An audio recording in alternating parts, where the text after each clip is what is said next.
If you're looking for a way as a leader to take your skills to a higher level so you can have higher level of impact so that you can inspire people to be more, do more, and achieve more, and you can do that for yourself, then you got to read her amazing book. But don't just read it, absorb it. And don't just absorb it, use the principles in the book. The principles can change your life and let you change the lives of others.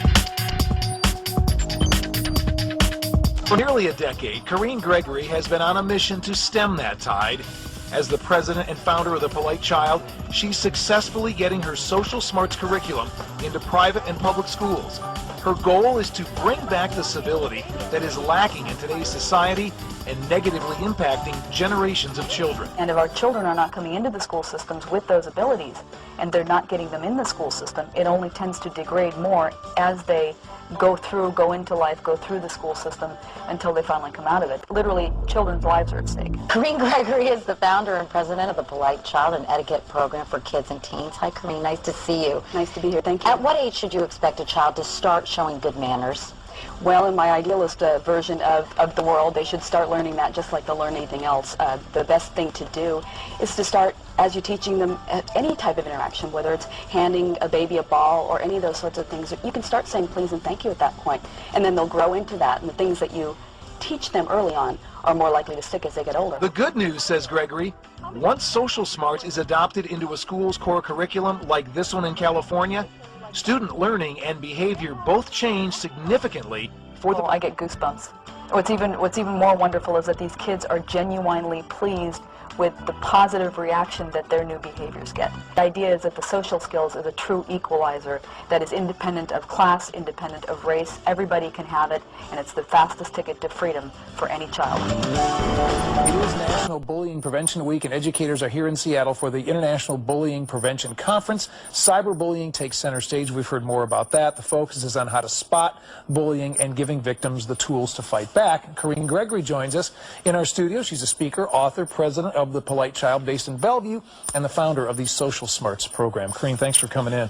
If nothing else, this should be startling that this many kids feel bullied to this point where they are now hopeless, where they can't get help. They don't think it's going to get any better, and it's just going to get worse. Well, a lot of what's happening with bullying is that kids are coming into the school system lacking normal empathy and compassion and consideration for other people.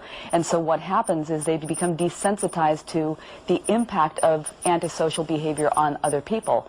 So instead of putting Band-Aids on the end result, the bullying, once it becomes a problem, we advocate developing pro-social skills that are a preventive to having that happen. Then to get over this hurdle, I mean, we're so aware of this problem. We're shocked when we see these numbers, and we assume that something's being done and laws are being put in place, but we wonder, okay, but is that enough to really put a dent in the problem? Well, we can say, no, it's not. We have a zero-tolerance policy against murder in this country, but yet we still have murders. We need to think more and put more emphasis on preventing the problem to begin with, not so much on, like I said, fixing it, managing and mitigating it once it happens. Corinne, thanks for coming in and talking about this. As this conference is here in town, Corinne Gregory, president of The Polite Child. Keep in mind where you are and what you're doing, because you are being evaluated. It's time for you to practice a few things that you might want to say. Just, it's practice. I mean, nobody's really comfortable talking and making conversation with people we don't know, but come prepared with a few one-liners, a few topics, maybe read the newspaper, find out what's going on in your company. Come prepared and practice a little bit if you're uncomfortable. There's some ways that people can actually implement those in a very concrete manner, so it's not just a broad resolution that you make. Well, what anybody says, if it's business or personal, if you want to set goals, they should be reasonable, achievable, and measurable. And that smaller goals, you're setting smaller goals and achieving those and rewarding yourself for when you achieve those is really a good way to keep motivating yourself. But give yourself a little tangible reward when you do achieve those goals is going to motivate you to keep making those goals. You said that something that we should maybe consider doing is making resolutions that impact the greater good. So rather than making it about ourselves, make a resolution that has to do with making an impact in society, for example. Absolutely. But how can we ourselves impact our communities, our neighborhoods, maybe some people that we know? If everybody took a little bit less of the self-centeredness out of their lives, imagine what you can do this year that'll impact your life and other people so that you don't have that feeling next year. You know, we get lonely sometimes, even if we're together in a group, so all of a sudden you're smooching everyone around there just because you want to be part of it. Don't always recommend that, you know? It's